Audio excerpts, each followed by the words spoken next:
कारिंथिया कैरेंजिया पूर्वी आल्प्स में स्थित सबसे दक्षिणी और सबसे कम घनी आबादी वाला ऑस्ट्रियाई राज्य, और यह अपने पहाड़ों और झीलों के लिए जाना जाता है। मुख्य भाषा ऑस्ट्रियाई जर्मन, जिसकी गैर मानक बोलियां दक्षिणी बवेरियन समूह से संबंधित हैं। कैरिंथियन स्लोवेनियाई बोलियां स्लाव भाषा के रूप हैं जो 20वीं सदी के पहले भाग तक क्षेत्र के दक्षिण पूर्वी भाग में प्रचलित थीं।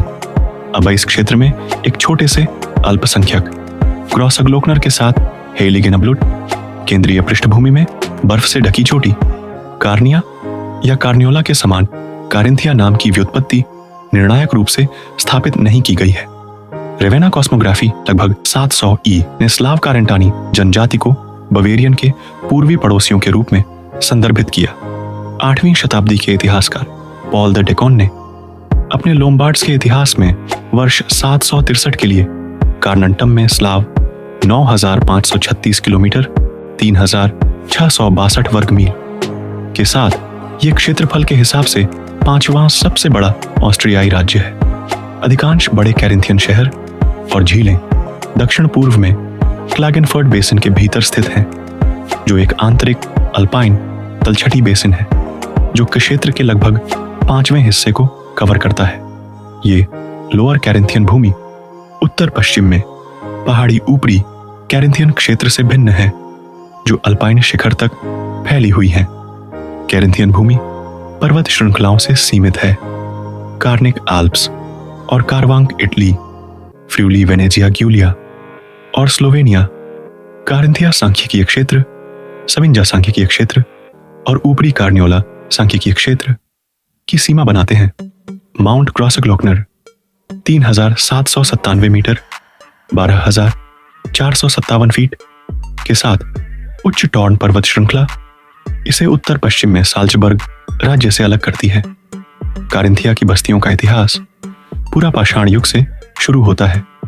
ग्रिफेन के पास एक स्टैलेक्टाइट गुफा में पत्थर की कलाकृतियों की पुरातात्विक खोज 30,000 साल से भी पुरानी है। लावंटाल, मारिया साल और विलाज क्षेत्रों में बड़ी बस्तियों का दस्तावेजीकरण लगभग 3,000 ईसा पूर्व से किया गया है। प्रागैतिहासिक स्टिल्ट हाउस बस्ती के अवशेष केउत्शच झील में खोजे गए थे। लगभग 300 ईसा पूर्व कई इलियरियन और सेल्टिक जनजातियां नोरिकम साम्राज्य में शामिल हुईं, जिसका केंद्र राजधानी नोरिया था, जो संभवतः बाद के रोमन शहर विरुनम के पास जोलफेल्ड बेसिन में स्थित थी।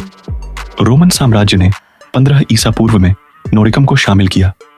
विरुनम की प्रशासनिक सीट के अलावा ट्यूर्निया, सैंटिकम, विलाच और यूएना ग्लोबसनिट्स शहर रोमन संस्कृति के केंद्र के रूप में उभरे।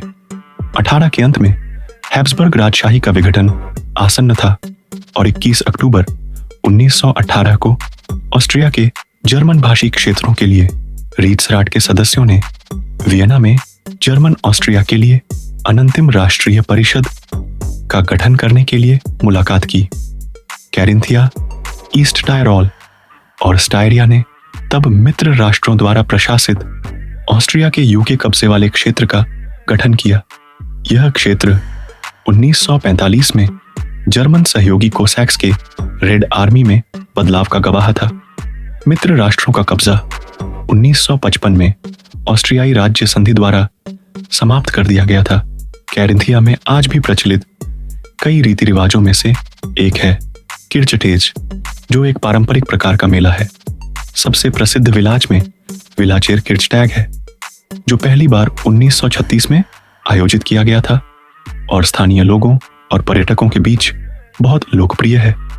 प्रमुख दर्शनीय स्थलों में क्लैगनफर्ड और विलाच शहर और फ्रीसाज या गमुंड जैसे मध्ययुगीन शहर शामिल हैं।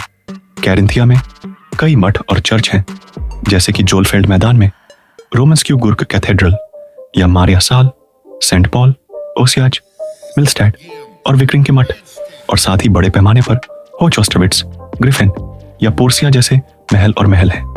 दर्शनीय आकर्षणों में मुख्य स्नान, झीलें, वॉर्थरसी, मिलस्टेटरसी, ओसियाचरसी और फेकरसी के साथ साथ कई छोटी झीलें और तालाब शामिल हैं। सर्दियों में कैरिंथिया में हर्माघोर के पास नैसफेल्ड, गेरलिट्जेन पर्वत, बैडक्लेनकिर्चहेम, फ्लैटैच और ऑस्ट्रिया के सबसे ऊंचे पर्वत ग्रॉसग्लोकनर पर हेलिगेनब्लट जैसे स्की रिसॉर्ट और साथ ही सभी तरह के अल्पाइन खेलों और पर्वतारोहण के लिए होहेटॉर्न और नोक पर्वत राष्ट्रीय उद्यान उपलब्ध हैं। 2018 में राज्य का सकल घरेलू उत्पाद जीडीपी 20.9 बिलियन यूरो था, जो ऑस्ट्रिया के आर्थिक उत्पादन का 5.4% था।